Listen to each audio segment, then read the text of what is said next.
Bili po. Ano po yun? May girl bawang po kayo? Ano po? Girl bawang.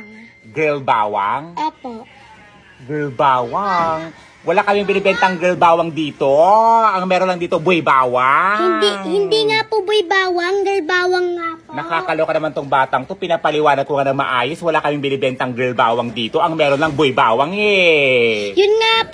Yun nga po kasi yung pinapabiling ni tatay, girl bawang. Sabihin mo sa tatay mo, wala nga kaming binibentang girl bawang dito. Ang meron lang boy bawang. Ganon nga yung pinapabiling ni tatay, hindi naman siya bakla eh. Ay, nakakaloka tong batang to.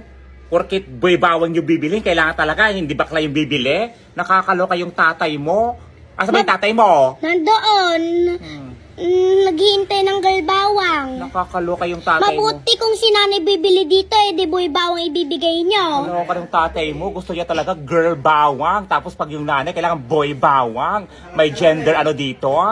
Nakakaloka kayo ha. Itong mga, kung ano ang mga binibili nyo. Wala sabi mo sa tatay mo, walang girl bawang dito. Ang meron ng boy bawang. Ang utosan mo yung nanay mo. Wag yung tatay mo mahilig sa girl bawang. Nakakaloka. Ano? Alam nga, ibibigay niya kay tatay yung boy bawang, hindi naman bakla si tatay eh. Nakakaloka tong batang to. Lahat naman tayo pwedeng kumain ng buy bawang, pwedeng babae, lalaki, in between. Kailangan talaga girl bawang yung gusto ng tatay mo. Girl bawang.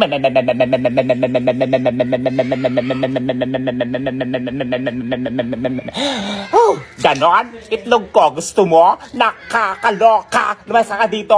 Girl bawang. Buy bawang yun!